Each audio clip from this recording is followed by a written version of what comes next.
एक छोटे से गांव में अली नाम का लड़का रहता था। उसे पुरानी चीजें इकट्ठा करने का बहुत शौक था। एक दिन वह एक पुराने सुनसान घर में गया। वहां उसे एक अजीब गुड़िया मिली। उसकी लाल आंखें चमक रही थीं और उसका मुंह सिल दिया गया था। गुड़िया बहुत पुरानी लग रही थी, लेकिन अली को ऐसा महसूस हुआ जैसे वह जिंदा हो। उसने घबराहट को नजरअंदाज किया और उसे घर ले आया। उस रात से ही अजीब घटनाएं होने लगीं। लाइट अपने आप जल बुझ रही थी। कमरे में किसी के फुसफुसाने की आवाजें आने लगीं और अली को हमेशा ऐसा लगता कि कोई उसे देख रहा है। आधी रात को उसकी आंख खुली। कमरे में हलचल थी।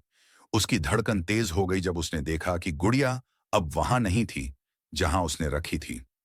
वह अब उसके बिस्तर पर बैठी थी, उसकी ओर देख रही थी। डर के मारे अली ने गुड़िया को अलमारी में बंद कर दिया। लेकिन अगली सुबह वह फिर से मेज पर बैठी मिली। उसने जब यह बात अपने माता पिता को बताई तो उन्होंने इसे उसकी कल्पना समझा।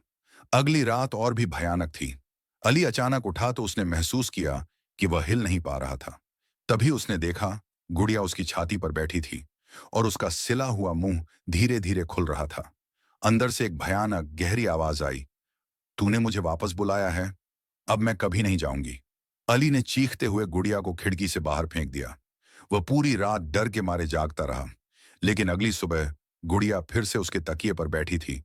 उसकी लाल आंखें पहले से भी ज्यादा चमक रही थीं। अब अली पूरी तरह डर चुका था। वह गुड़िया को वापस उसी सुनसान घर में छोड़ने गया जहां से उसने इसे लाया था। जैसे ही उसने गुड़िया वहां रखा, सब अजीब घटनाएं अचानक बंद हो गईं। अली ने फिर कभी उस घर का रुख नहीं किया। लेकिन जब भी वह उसके पास से गुजरता, उसे लगता जैसे खिड़की से कोई उसे घूर रहा है, लाल आंखों से इंतजार करता हुआ।